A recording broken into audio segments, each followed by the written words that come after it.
नमस्कार प्रिय विद्यार्थियों। आज इस वीडियो में हम हल करेंगे अभ्यास 13.1 का सवाल नंबर 20वां से। ठीक है, इसके पहले सवाल नंबर 19 तक पूरे के पूरे बताए जा चुके हैं। तो वीडियो शुरू करने से पहले वीडियो पसंद आए तो लाइक ज़रूर करना और चैनल को अभी तक सब्सक्राइब नहीं किए हो तो सब्सक्राइब भी कर लेना। तो चलिए स्टार्ट करते हैं सवाल नंबर 20वां। तो देखिए बाईं ओर आप सवाल देख सकते हैं 20वां। कह रहा है एक खोखले 14 सेंटीमीटर लंबे लंबवृत्तीय बेलन के आंतरिक एवं बाह्य वक्र पृष्ठों का अंतर 88 वर्ग सेंटीमीटर है। यदि बेलन को बनाने में लगी धातु का आयतन 176 घन सेंटीमीटर है तो बेलन के आंतरिक व बाह्य व्यास ज्ञात कीजिए। और पाई बराबर हमें प्रयोग करना है 22/7। तो चलिए शुरू करते हैं। सवाल को अच्छे से पढ़ते रहिए बाईं ओर। ठीक है, तो चलो यहाँ पर हम सबसे पहले वो चीज़ें लिख लेंगे जो सवाल में हमें दी गई हैं। कहा है एक खोखले 14 सेंटीमीटर लंबे। तो हम देखो चित्र बनाते हैं। सबसे पहले इधर पूरा का पूरा हम ये चित्र बना लेते हैं खोखला बेलन। ठीक है, तो देखिए हमने चित्र यहाँ पर बना लिया। अब एक बार सवाल को फिर से पढ़िए। करे एक खोखले 14 सेंटीमीटर लंबे, यानी ये लंबाई बेलन की हो गई 14 सेंटीमीटर। फिर कह रहा है लंबवृत्तीय बेलन के आंतरिक एवं बाह्य वक्र पृष्ठों का अंतर 88 वर्ग सेंटीमीटर है। यदि बेलन को बनाने में लगी धातु का आयतन 176 घन सेंटीमीटर तो बेलन के आंतरिक व बाह्य वक्र पृष्ठ ज्ञात कीजिए। ठीक, तो ये सवाल दिया है। तो देखो यहाँ पर हमने ये जो आंतरिक त्रिज्या है उसको क्या माना R1 और ये बाह्य त्रिज्या को मान लिया R2। ठीक, यानी ये यहाँ से यहाँ तक की दूरी है R2 और ये केवल यहाँ से यहाँ तक की दूरी है R1। ठीक, तो चित्र ये बन गया। अब इसमें हम लिख लेंगे जो हमें दिया है। तो ये क्या है, खोखले बेलन की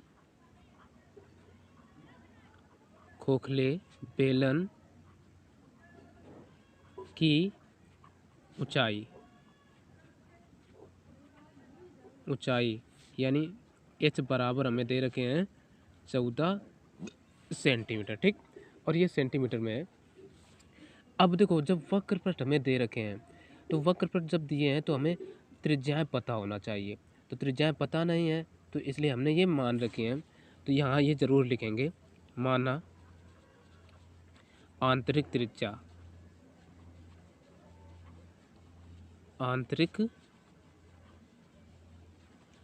त्रिज्या बराबर R1 व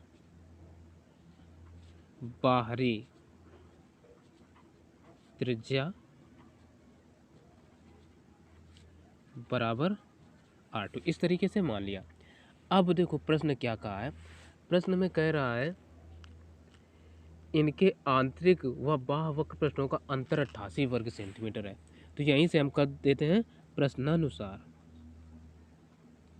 ठीक, प्रश्नानुसार। तो अब देखो हमें ऊंचाई पता है और त्रिज्याएं भी पता है तो वक्र पृष्ठ का सूत्र लगा देते हैं। ठीक, तो आंतरिक वक्र पृष्ठ और बाह्य वक्र पृष्ठ। तो इसमें देखो वक्र पृष्ठ बड़ा कौन होगा, बाहरी वाला बड़ा होगा, यानी तो बाहरी में हम क्या आंतरिक वाला घटा दें। ठीक, तो हम लिख सकते हैं बेलन का वक्र पृष्ठ का सूत्र क्या होता है 2 पाई R। ठीक है, 2 पाई RH होता है। तो R देखो यहाँ R1 R2 त्रिज्या है, बाहरी वक्र पृष्ठ के लिए त्रिज्या क्या है R2 है। तो ये R2 और H माइनस क्या होगा 2 पाई आंतरिक त्रिज्या, आंतरिक क्यों घटाएंगे बाहरी में आंतरिक। ठीक, और इंटू H बराबर कितना होगा 88 दे रखे हैं तो हमने लिख लिया 88। ठीक है, ये चीज़ें दी गई हैं। तो अब देखो इतने से हमें 2 पाई मिलेगा कॉमन, तो 2 पाई और ये H भी कॉमन है तो H कॉमन ले लिया। तो अंदर बचेगा R2 माइनस R1 बराबर 88। अब यहाँ क्या करो, पाई का मान रख दो। तो 2 इंटू पाई का मान 22/7 इंटू H का भी मान रख दो। H का मान देखो ऊपर ये 14 दे रखे हैं, 14 इंटू R2 माइनस R1 बराबर इधर से आ गया 88। अब इसको काट लो, 7 एकम 7, 7 दूना 14। तो अब देखो गुणा कराओ, 2 दूना 4, 22 चौक 88। तो 88 इंटू इधर बचेगा R2 माइनस R1 बराबर 88। 88 को इसके बटे में भेज दो तो ये आ जाएगा R2 माइनस R1 बराबर 88/88, 88 कट के 1 आया। तो ये इसको फर्दर हम आगे लिख सकते हैं ऐसे, R2 माइनस R1 बराबर 1, और ये बन गया समीकरण 1। अब आगे सवाल को एक बार देखिए क्या किया है। आगे कह रहा है यदि बेलन को बनाने में लगी धातु का आयतन 176 घन सेंटीमीटर है तो इस बेलन के आंतरिक व बाह्य वक्रपृष्ठ ज्ञात कीजिए। ठीक, तो इसमें जो बेलन को इसको बनाया है तो इसमें जो धातु लगी है यानी ठीक है उसका आयतन दे रखे हैं 176 सेंटीमीटर। तो हमें पता है तथा, यहाँ हम लिख देंगे तथा बेलन को बनाने में लगी धातु का आयतन बराबर दे रखें 176 ठीक घन सेंटीमीटर। तो बेलन के आयतन का सूत्र क्या होता है, सूत्र हम लगा देंगे यहाँ पर। तो देखो ये खोखला बेलन है, खोखला बेलन का सूत्र यानी आयतन निकालना है तो बाहरी आयतन में आंतरिक आयतन घटा दो तो धातु का आयतन निकल आएगा।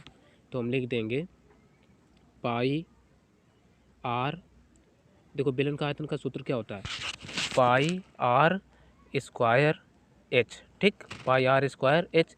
तो देखो ये बाहरी त्रिज्या क्या है, R2 है ना, तो ये R2 स्क्वायर हो जाएगा minus pi R1 square H बराबर कितना हो जाएगा 176 के। ठीक है, अब एक काम यहाँ से देखो पाई और एच हमें मिल रहा है दोनों से कॉमन, तो कॉमन ले लेंगे, पाई एच कॉमन, पेन बदल गया, तो इनटू अंदर क्या बचेगा R2 square minus R1 square और बराबर 176।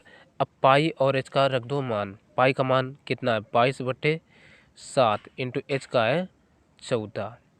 तो इधर बचेगा R2 square minus R1 square बराबर 176। अब देखो इसको काटो, 7 कम 7, 7 दूना 14, तो ये कितना आ गया 22 44। तो 44 और इसको लगा दो सूत्र, देखो ए स्क्वायर माइनस बी स्क्वायर का, तो ये आ जाएगा R2 प्लस एक बार R1 और एक ब्रैकेट में हो जाएगा R2 माइनस R1 बराबर 176। अब ये 44 को भेज दो इसके बटे, तो इधर बचेगा R2 प्लस R1 इंटू इधर से R2 माइनस R1 बराबर 176/44। अब मान लो 44 का पहाड़ा नहीं आता तो हम 11 से तो काट सकते हैं, 11 कम 11 11 चौक 44 और 11 कम 11 ठीक है 6 बचे 11 छक्का 66, 4 एकम 4, 4 चौको 16। तो यहाँ से ये आ गया R2 plus R1 into R2 minus R1 बराबर 4। ठीक, अब क्या करो, समीकरण 1 में देखिए R2 माइनस R1 बराबर 1 दे रखा है, तो वो R2 माइनस R1 यहाँ पर रख दो। ठीक, तो हम लिख सकते हैं समीकरण 1 से R2 माइनस R1 बराबर 1 रखने पर, चलो रख दो, तो इधर से बचेगा क्या R2 प्लस R1। अब देखो जब यहाँ 1 रखेंगे ठीक है ऐसे इंटू 1 तो बराबर कितना है 4, 1 का गुणा इसमें होगा तो बचेगा तो यही ना R2 प्लस R1, तो R2 प्लस R1 बराबर 4। समीकरण इसको नाम दे दिया 2। अब क्या करो, समीकरण 1 और 2 को जोड़ दो, तो हम लिखेंगे समीकरण 1 व 2 को जोड़ने पर चलो जोड़ते हैं भाई। तो जब जोड़ेंगे तो बाकी का काम हम इधर कर देते हैं और वो भी पेन बदल के ताकि अच्छे से समझ में आ जाए, दिखाई पड़े। ठीक, समीकरण 1 देखो क्या R2 माइनस R1 प्लस बराबर 1 और 2 क्या R2 प्लस R1 बराबर 4। तो इसको हम लिख सकते हैं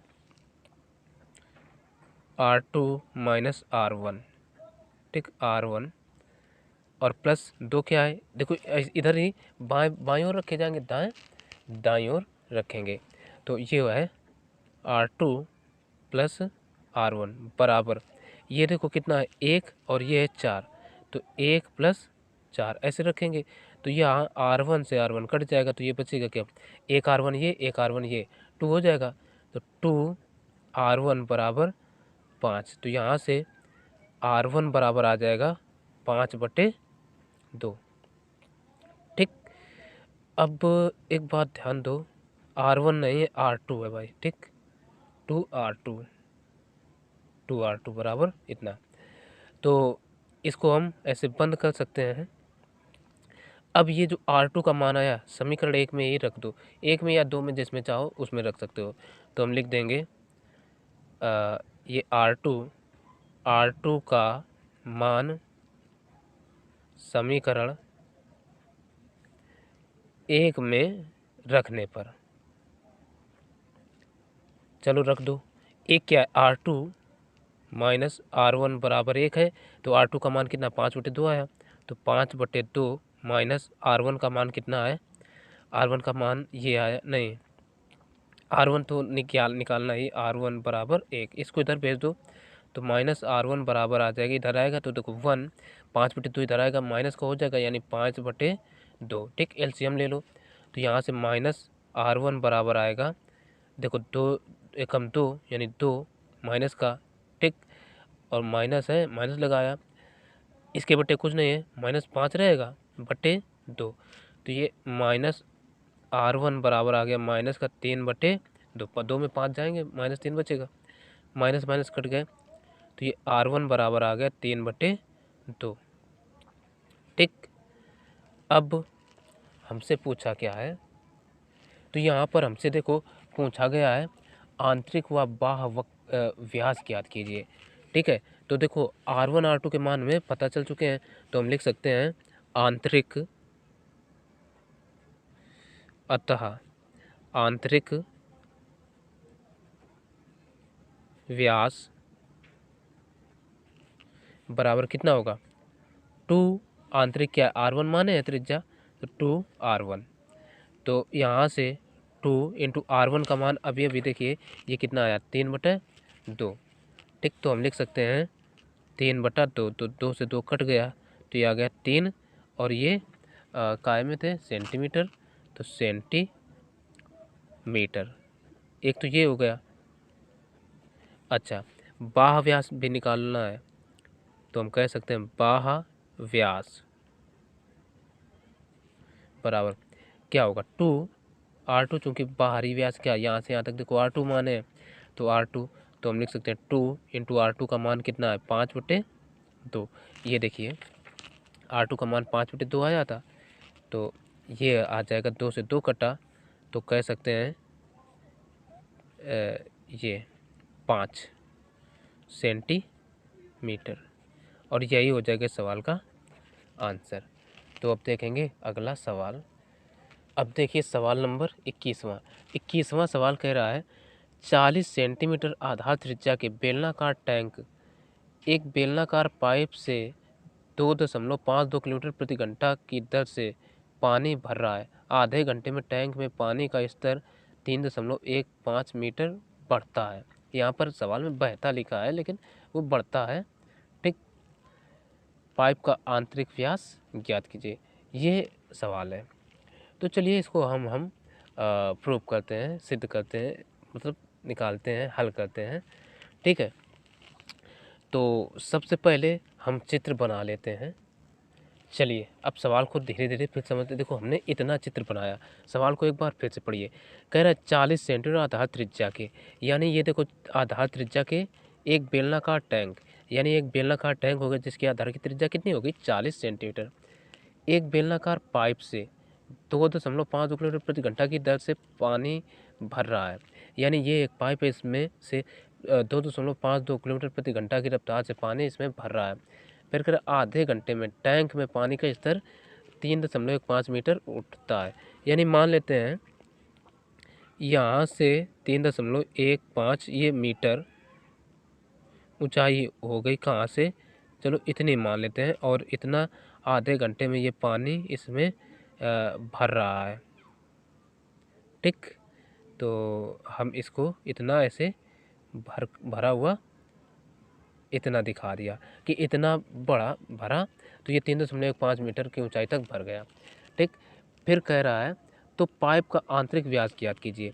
तो ये तो हो गई इसकी ऊंचाई और त्रिज्या दोनों पता, पाइप का हमें कुछ नहीं पता, तो इसकी त्रिज्या मान लेते हैं स्मॉल आर। ठीक, हमने मान लिया। तो यहाँ पर अब हम लिखेंगे, तो देखो टैंक है, तो टैंक का पहले लिख लेते हैं।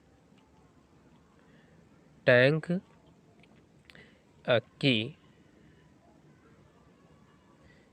त्रिज्या, भाई हमें पता है बेलनाकार है तो बेलन की त्रिज्या को, चलो टैंक भाई बड़ा होगा, ठीक है, पाइप से, तो इसको कैपिटल आर लिख लिया। दे रखे हैं 40 सेंटीमीटर। ठीक, और ये चीज़ जो है ना, ये हमें दे रखे हैं मीटर में, तो इसको क्या करते हैं सेंटीमीटर में ही बदल लेते हैं। ठीक है, 315 ही इसको भी हम बना देते हैं, तो क्योंकि राशियाँ हमेशा एक ही में रहनी चाहिए तो ज़्यादा अच्छा होता है। तो लिख ही लेते हैं ऊंचाई, यानी टैंक की है, टैंक की लिख रहे हैं। टैंक की ऊंचाई, यानी इसको हम h लिख रहे हैं। h बराबर कितना है 3.15 मीटर है, तो मीटर से हम बदल रहे हैं सेंटीमीटर में, तो आ जाएगा 315 सेंटीमीटर। ठीक, अब देखो भाई 1 मीटर में 100 सेंटीमीटर होते हैं, तो 100 से गुणा कराओ तो क्या दशमलव हट जाएगा, 315 सेंटीमीटर आ जाएगा। ठीक, अब देखो, और पाइप की हमें त्रिज्या पता नहीं तो मान लेते हैं, तथा माना पाइप की त्रिज्या बराबर आर, इसको सेंटीमीटर में मानते हैं। ठीक, सेंटीमीटर हो गई। अब देखो, अब इसकी ऊंचाई यानी लंबाई में पता नहीं, तो ये लंबाई कैसे निकलेगी, मेन कॉन्सेप्ट ये है इसकी लंबाई को निकालने का। तो अब देखो, हमें सवाल में क्या दिया है, पाइप से पानी के बहने की दर, तो ये हमें पता है, ये लिख लो भाई, पाइप से पानी के बहने की दर बराबर हमें दे रखे हैं 2.52 किलोमीटर प्रति घंटा। यही तो देखो सवाल में दिए हैं ना, सवाल को बगल में ज़रूर पढ़िए। ठीक, तो अब 1 घंटा में ये इतना बह रहा है। अब एक चीज़ ये किलोमीटर में और ये चीज़ें इस टैंक की क्या है सेंटीमीटर में, तो इसको हम सेंटीमीटर में ही बदलेंगे सबसे पहला काम। तो लिख सकते हैं 2.52। अब देखो किलोमीटर, 1 किलोमीटर में कितने मीटर होते हैं 1000, तो 1000 से गुणा कराया। अब मीटर से सेंटीमीटर में बदलिए, तो 1 मीटर बराबर 100 सेंटीमीटर होते हैं, तो 100 से और गुणा कराएंगे, तो ये आ जाएगा प्रति घंटा, यानी 1 घंटा में इतनी लंबाई यानी इतनी दूर पानी बहेगा। ठीक, अच्छा सेंटीमीटर यहाँ हम लिखना भूल गए, किलोमीटर से सेंटीमीटर। ठीक, तो अब हम इसलिए आधा घंटा हम निकाल लेते हैं, इसलिए आधे घंटे में पाइप द्वारा बहे पानी की लंबाई बराबर क्या हो जाएगा, ये जितना है, तो अब देखो इसमें हम 100 से अगर गुणा करें तो ये तो सब लोग कैंसिल आउट हो जाएगा, तो आ जाएगा 252, और ये 1000 रहेगा 1000, और इसी के क्योंकि अभी ये क्या है पर आवर था, मतलब 1 घंटा, तो अब आधा घंटा है तो इसमें क्या 2 से भाग हो जाएगा, तो ये आ जाएगा सेंटीमीटर। यानी अब देखो प्रति घंटा हटा खत्म, इधर हमने आधा घंटा पहले से लिख दिया, तो ये केवल सेंटीमीटर ही लिखेंगे। इतना यही क्या काम करेगा एल का। ठीक, तो हम कह सकते हैं अतः अब पाइप की जो ये पाइप है इसकी भी लंबाई तो हमें लेना पड़ेगा, तो इसकी जो लंबाई होगी वो ये आ जाएगी। ठीक, अतः पाइप की लंबाई यानी एल बराबर हम क्या लिख सकते हैं 252 52 के बाद 3 जीरो और बटे 2 सेंटीमीटर। ठीक, इतना हो गया।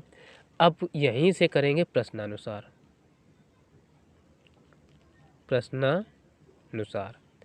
अब देखो कमेंट ज़रूर करिए यदि कोई चीज़ समझ में नहीं आ रही है कि कैसे क्या होगा, तो हम उसको और सेपरेट वीडियो बना करके अच्छे से समझा देंगे।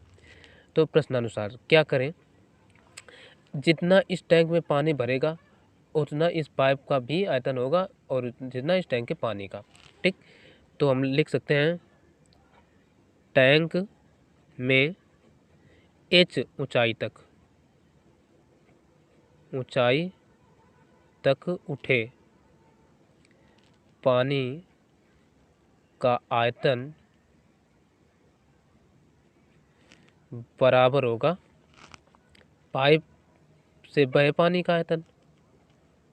पाइप से बहे पानी का आयतन।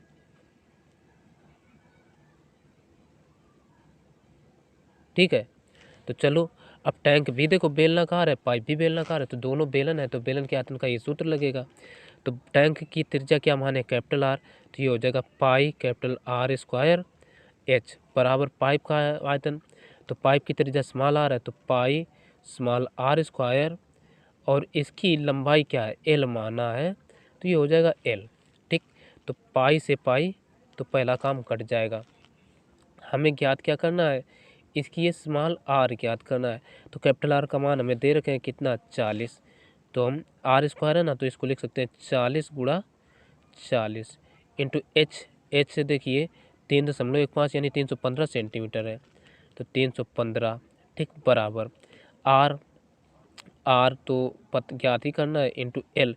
एल का मान है ये देखो 252, 1230 बटे 2 इतना है। तो अब 1 2 ये काट लो, 1 2 ये कटे। ठीक, अब क्या करो, 2 का इधर करा लो गुणा, 2 का इधर गुणा होगा तो ये होगा 4 दूना 8 हमने लिख लिया, गुणा 4। ठीक, गुणा 315 बराबर इधर क्या बचेगा, आर स्क्वायर इंटू 252 और 1 जीरो इतना। आर का मान ज्ञात करना है, तो क्या करें, तो अब आप देखो आर स्क्वायर बराबर ये 252 25 20 जो है ना इसके बटे में आ जाएगा, तो 8 का इसमें करा लो गुणा, तो 8 5 40, 40 की 0, 8 एकम 8, 8 4 12 की 2, 8 त्रिक 24, 24 और 1 25, ये 25 हो गए गुणनते 4, और ये चीज़ बटे में है ना, इधर गुणा में इधर आएगी बटे में, तो 25 20, 25 20 से 25 20 ये कट गया। ठीक, तो बचा कितना इधर, आर स्क्वायर बराबर आ गया 4, तो यहाँ से आर का जो मान है वो आ जाएगा 2। ठीक, तो और ये काय में, सेंटीमीटर में है, ये आ गया। तो हम कह सकते हैं अतः यहीं से पाइप का आंतरिक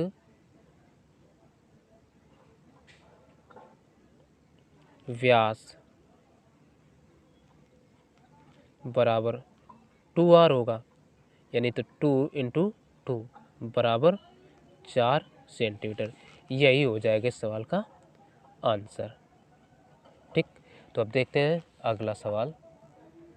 अब देखिए सवाल नंबर 22वां कह रहा है, एक 5 मीटर चौड़े कपड़े से 14 मीटर व्यास तथा 24 मीटर ऊंचाई का एक शंक्वाकार तंबू बनाया गया। यदि इसमें लगे कपड़े का मूल्य ₹25 प्रति मीटर है तो कुल लागत ज्ञात कीजिए। कुल लागत पूछिए। तो सबसे पहला काम है, देखिए चित्र बनाइए। क्या कहा है, 5 मीटर चौड़े एक शंक्वाकार तंबू बनाया गया है। तो एक यहाँ पर हमने ये शंक्वाकार तंबू बना लिया। ठीक, ये तंबू हो गया। फिर कह रहा है 14 मीटर व्यास, यानी इसका व्यास हमें पूरा का पूरा दे रखा है, यहाँ से यहाँ तक का 14 मीटर। ठीक, कह रहा तथा ऊंचाई, ठीक है, तथा 24 मीटर ऊंचाई का, यानी ऊंचाई दे रखे हैं ये 24 मीटर। फिर आगे ऊंचाई का एक शंक्वाकार तंबू बनाया है। यदि इसमें लगे कपड़े का मूल्य ₹25 प्रति मीटर है तो कुल लागत ज्ञात कीजिए। अब देखो इसमें कपड़ा लगा है, यानी ये कपड़ा से बना है, तो कपड़े का मूल्य यानी प्रति 1 मीटर कपड़े का मूल्य 25 रुपये है। तो कुल लागत क्या कीजिए, कुल लागत किसकी, कपड़ा की निकलना है। तो कपड़ा जो है ना ये क्या है, क्षेत्रफल बनेगा, क्षेत्रफल से ही तो बनेगा। तो इसलिए क्षेत्रफल निकालने के लिए हमें क्या, इसका वक्रपृष्ठ निकालने में वक्रपृष्ठ में एल की ज़रूरत पड़ेगी, तो एल इसलिए हम निकालेंगे। तो सबसे पहले यहाँ हम लिख सकते हैं तंबू, तंबू की ऊंचाई, ऊंचाई को यानी एच लिख रहे हैं, एच बराबर कितना है 24 मीटर। अच्छा, त्रिज्या भी ज्ञात करो,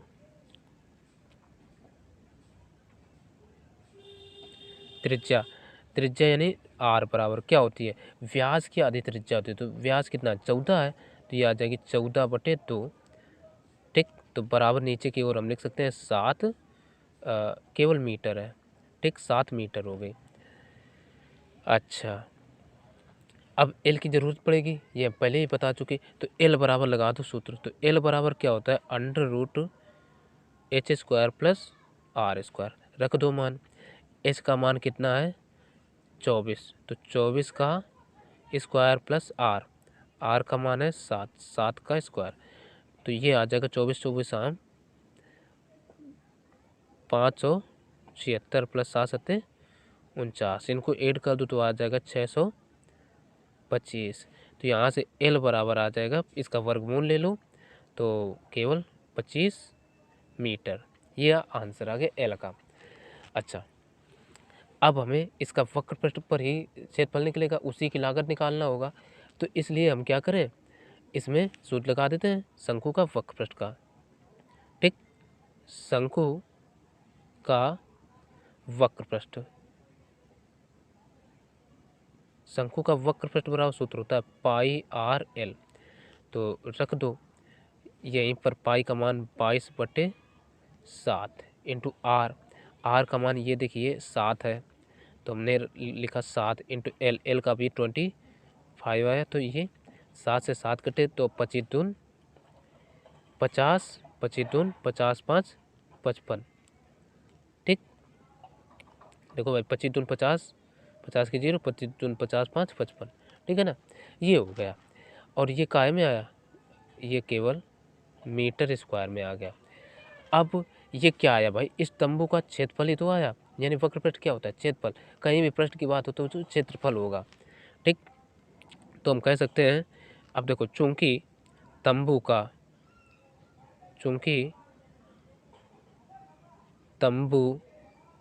का क्षेत्रफल बराबर कितना आया 500, या क्षेत्रफल चलो 550 मीटर स्क्वायर। तो इसलिए तंबू का क्षेत्रफल हम लिख सकते हैं लंबाई गुणा चौड़ाई बराबर 550। ठीक, अब यहाँ पर देखो हमें सवाल में देखिए दे रखा है कहा है 5 मीटर चौड़े, यानी चौड़ाई दे रखा है कपड़े की 5 मीटर। तो लंबाई इंटू चौड़ाई, चौड़ाई कितनी है 5 बराबर 550। तो 5 को इसके बटे में भेज दो तो आ जाएगा लंबाई बराबर, यहीं से काट लो भाई, 5 एकम 5 110, 110 मीटर। ठीक, मीटर में ये थे तो इकाई जो है ना कैंसिल आउट हो जाती। तो अच्छा, लंबाई आ गई। तो अब कहा है कपड़े की कुल लागत हमें ज्ञात कीजिए। एक मीटर कपड़े की लागत हमें दे रखे हैं 50 मीटर। तो अब देखिए, चूंकि हमें पता है 1 मीटर कपड़े की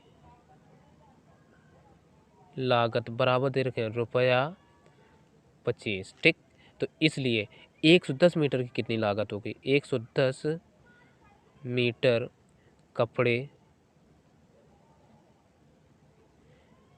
की लागत बराबर हो जाएगी 110 गुणा 25। तो गुणा कराओ तो ये आ जाएगा, देखो 25 एकम 25 की 5, 25 एकम 25 2 27 यानी 27×50 ये आ गया।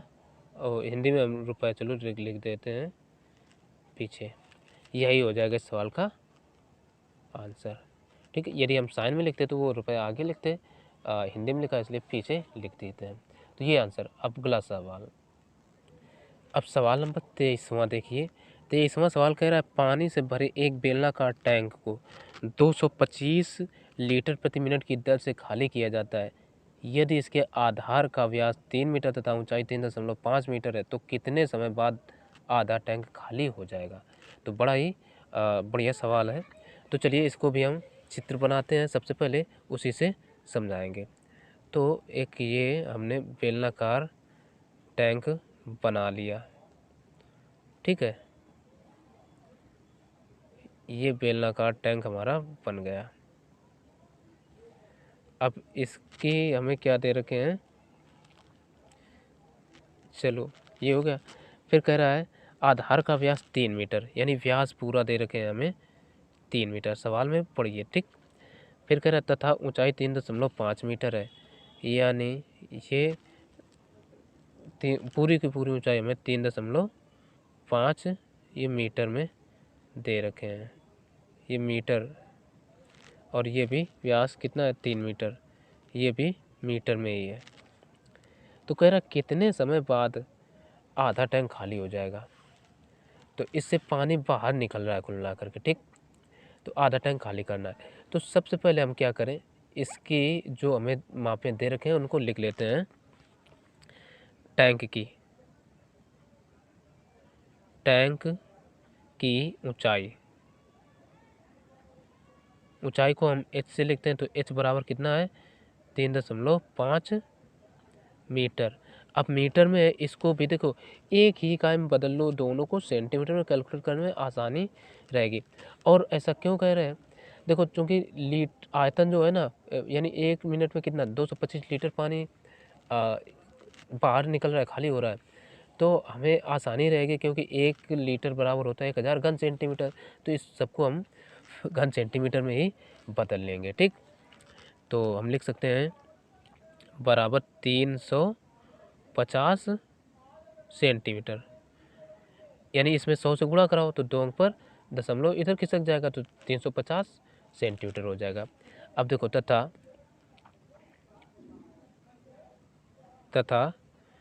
यानी टैंक है, या टैंक लिख लो, टैंक का व्यास बराबर कितना दे रखा है 3 मीटर, इसलिए त्रिज्या स्मॉल r बराबर कितना हो जाएगा 3/2 मीटर। अब ये सेंटीमीटर में बदला तो इसको भी सेंटीमीटर में बदल लो, तो ये हो जाएगा 3/2 गुणा 100, ठीक। तो 300/2 करेंगे यानी 150 सेंटीमीटर, ये आ जाएगा, ये त्रिज्या आ गई। अच्छा, अब एक बार सवाल को फिर से पढ़िए। कह रहा है ये पानी से भरे एक बेलनाकार टैंक को 225 लीटर प्रति मिनट की दर से खाली किया जाता है। यदि इसके आधार का व्यास 3 मीटर तथा ऊंचाई 3 तो कितने समय बाद आधा टैंक खाली हो जाएगा। आधा टैंक के खाली करने की बात कर रहा है, इसका अर्थ हमें इसका आयतन निकालना होगा, ठीक। तो इसमें पानी कितना है उसका आयतन निकाल लें। तो हम निकालेंगे टैंक में भरे पानी का आयतन, टैंक में भरे पानी का आयतन बराबर कितना होगा, क्योंकि टैंक ऐसा है बेलनाकार है, तो ये हो जाएगा πr²h, ठीक। बेलन का आयतन का सूत्र यही होता है। तो पाई इसमें हमसे कुछ कहा तो है ना कि कितना रखना है, तो हम पाई का मान 22/7 ही रखते हैं। तो 22/7 इंटू आर का मान अभी ये देखो निकला 150, तो हम लिख सकते हैं 150 इंटू 150 इंटू एच का मान अभी निकला 350, ठीक। तो अब ये पूरे का आयतन निकल रहा है, तो 7 एकम 7 7 बना 35, ये 50 आ गया। अब ये पूरे टैंक का आयतन आया है, तो हम आधे टैंक का निकाल लें। तो आधे टैंक में भरे पानी का आयतन, तो इसमें 2 से भाग हो जाएगा, ठीक है, आयतन बराबर। तो ये आ जाएगा 22 गुणा 150 गुणा फिर 150 गुणा 50 और पूरे के बटे हो जाएगा 2, 2 से डिवाइड करो तो ये आ जाएगा 11। तो ये आ जाएगा 11 गुणा 150 गुणा 150 गुणा 50, ठीक, इतना हो गया। अब यहाँ पर हमसे देखो सवाल में पूछा क्या है, तो कितने समय बाद टैंक खाली हो जाएगा। तो हमें आधे टैंक का आयतन पता चल चुका है।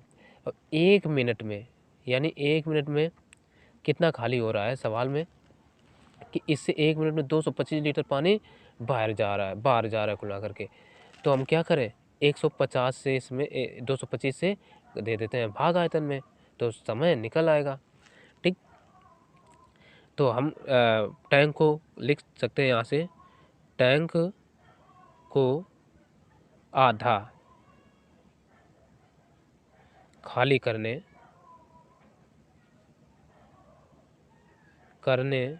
में लगा समय बराबर क्या होगा, आधे टैंक का आयतन, ठीक, आधे टैंक में पानी का आयतन,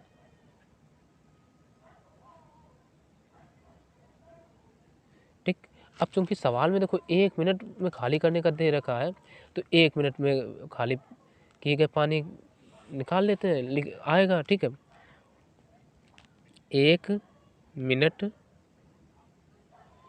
में खाली किया गया पानी,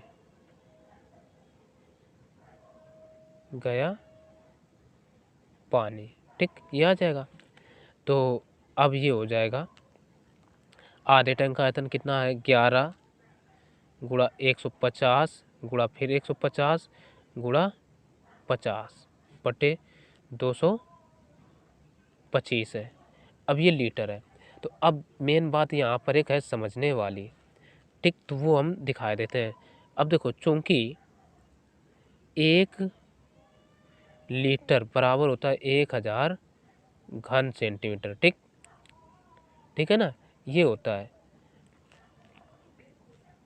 ये यहीं पर दिखा देते हैं। तो इसलिए ये क्या हो जाएगा, बराबर, ये आधा टैंक को खाली करने में लगा समय के बराबर सब चीज़ें चल रही हैं, ठीक। तो 11 गुणा 150 गुणा फिर 150 गुणा ये केवल 50 बटे 200 फिर 25 गुणा।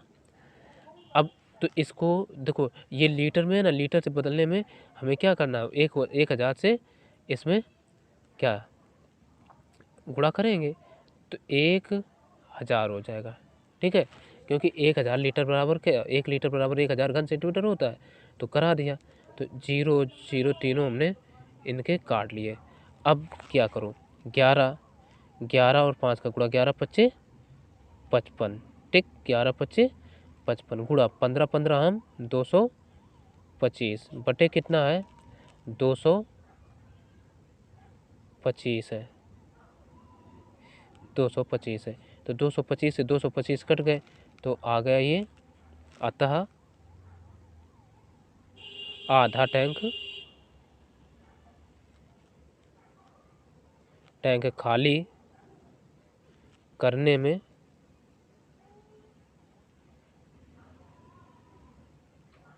लगा समय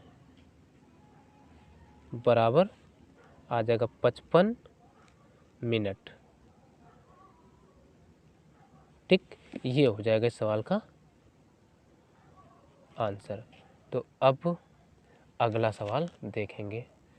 अब सवाल नंबर 24वां क्या कहता है, देखिए, कह रहा है 1.4 सेंटीमीटर व्यास के 150 मार्बल के गोले 7 सेंटीमीटर व्यास के बेलनाकार बर्तन जिसमें कुछ पानी है में डूबे हो जाते हैं, बर्तन में पानी का बड़ा स्तर ज्ञात कीजिए। तो बड़ा ही सिंपल सवाल है, तो चलिए इसके लिए हम ये चित्र बना लेते हैं। ये देखो बेलनाकार हमारा एक बर्तन हो गया, ठीक, ये बेलनाकार बर्तन हो गया। इसमें कुछ पहले से इतना मान लेते हैं ये पानी भरा है, ठीक, यहाँ तक। अब इसमें कुछ मार्बल, मतलब मार्बल का अर्थ होता है कंचा, ठीक, कांच की गोलियाँ, ये 150 डाली गई हैं, ठीक है। तो ये पानी जो है बढ़ करके यहाँ तक आ गया है, इतना बढ़ गया यहाँ तक। तो कह रहा कितना पानी बढ़ा वो ज्ञात कीजिए। तो हम सवाल में मान के चले कि यहाँ से यहाँ तक पानी बढ़ गया, ठीक है। ये तो हमने सवाल को समझाने के लिए ऐसे दिखाया। तो मान लेते हैं कि कंचा डालने से जो पानी का स्तर बढ़ा वो इतना, यहाँ से यहाँ तक मान लेते हैं वो h बढ़ा, ठीक, h। अब और हमसे पूछा क्या है, तो h पूछा है, ठीक, और 7 सेंटीमीटर व्यास के बेलनाकार बर्तन। तो इस बेलनाकार बर्तन का हमें व्यास दे रखा है 7 सेंटीमीटर, ठीक। तो इसकी त्रिज्या कितनी हो जाएगी, हमें पता है व्यास की आधी त्रिज्या होती है, ठीक। तो त्रिज्या हो जाएगी 7/2, ठीक। तो लिख लो अब बेलनाकार बर्तन की त्रिज्या, इसको हम चलो बर्तन बड़ा होगा कैपिटल R लिख लेते हैं, बराबर 7/2। चूंकि व्यास 7 है तो त्रिज्या व्यास की आधी होती है, 7/2 हो जाएगा, ठीक। तथा माना पानी के स्तर में बड़ा, पानी के स्तर, ठीक है, पानी के बड़े स्तर की ऊंचाई, पानी में बढ़े, ये आसानी रहेगी अच्छा लिखने में, पानी में बढ़े स्तर की ऊंचाई बराबर, इसको h मान लिया, ठीक। अब हमें गोली दे रखे हैं यानी खंचा, मार्बल, ठीक, तथा प्रत्येक यानी सभी जितने 150 मार्बल है ना, सभी एक समान के हैं, एक ही व्यास के हैं। प्रत्येक मार्बल का व्यास बराबर दे रखा है 1.4 सेंटीमीटर, ठीक। तो इसलिए त्रिज्या, इनकी त्रिज्या क्या हो जाएगी, त्रिज्या को स्मॉल r लिख लेते हैं, 0.7 सेंटीमीटर हो जाएगी, ठीक। तो अब हम कह सकते हैं प्रश्नानुसार जितना h ऊंचाई तक पानी उठा उतना ही इन मार्बल्स का आयतन होगा। तो कह सकते हैं तब प्रश्नानुसार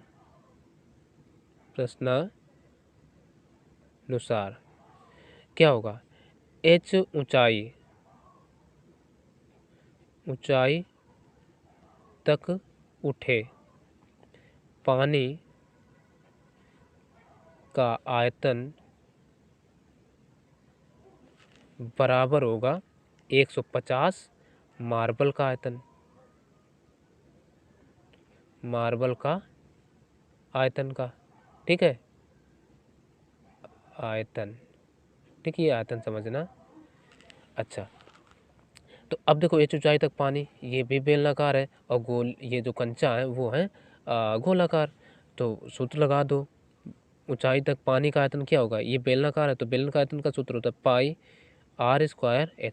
चूंकि r, कैपिटल R, हमने बेलन की बर्तन की त्रिज्या क्या कैपिटल R माने तो कैपिटल R होगा, बराबर 150, ये तो संख्या दे रखी है, ठीक, इंटू मार्बल, मार्बल है गोलाकार, गोले का आयतन होता है 4/3 पाई r³। इसकी देखो त्रिज्या स्मॉल r मानी है तो ये हो जाएगा, तो पाई से ये पाई काट लिया। अब रख दो मान, कैपिटल R का मान हमें कितना पता है, 7/2, 2। तो लिखो 7/2 इंटू 7/2 इंटू एच। एच भी हमें पता है, अच्छा नहीं पता है तो चलो छोड़ो, एच लिखो 150। तो अब क्या करो, इनको काट लो, 3 एकम 3 तिरपच 15, ये हो गए 50। ठीक, इंटू ये कितना है 4 इंटू r³। r का मान हम लिख लें 0.7। तो 0.7 गुणा 0.7 गुणा 0.7, 3 बार लिख लिया। ठीक, बटे में तो कुछ है नहीं, तो अब क्या करें, यहाँ पर ये जो है 7। ठीक, अच्छा पहला काम करो, इनका दशमलव हटा लो। दशमलव हटाया, नीचे 1 0 बढ़ाया, इसका दशमलव हटाया, नीचे 1 0, इसका दशमलव हटाया, नीचे 1 0। ठीक, ऐसे कर लिया। अब जो चीज़ कटने वाली हो उनको लो काट। जैसे 7 से ये 7 कटा, इस 7 से इसको काट लो, ये बीच वाला बचाए रखो। ठीक, तो अब बचा कितना, एच हमें निकालना है, तो एच बराबर सीधे अब इस 10 से ये 0 कैंसिल कर लिया। ठीक, 5 बचा। अब एक काम करो, ये देखो 2 दूना 4। ठीक है, 5 से इसको भी काट लो, एक 5 दूना 10, इस 2 से इस 2 को काट लो, तो बचा ये 2। 2 का इधर गुणा कराओ, 2 चौको 8, 2 चौको कितना होगा भाई 8 ये तो होगा। ठीक, और एक बचे 7। ठीक है, तो h बराबर 2 का गुणा हम पहले 4 में कराए तो 8 आ गया सीधे, इंटू अब ये वाले 7 जो है ना ये कटे नहीं हैं, तो बचे 7 यानी 7, और नीचे एक ये 10 बचा बटे 10, तो ये आ जाएगा h बराबर 8 सत्ते 56 बटे 10। तो ये h बराबर आ जाएगा 5.6, और सेंटीमीटर में था सब कुछ तो सेंटीमीटर, और बस यही आ गया इसका आंसर। यानी हमें पता चला कि h ऊंचाई तक पानी जो है ना वो इतना उठेगा। तो ये हो गया इस सवाल का आंसर। तो आशा है ये पूरे के पूरे सवाल समझ में आए होंगे। तो वीडियो पसंद है तो लाइक ज़रूर करना, चैनल पर पहली बार आए तो सब्सक्राइब भी कर लेना। तो मिलते हैं फिर अगले वीडियो में, तब तक के लिए नमस्कार।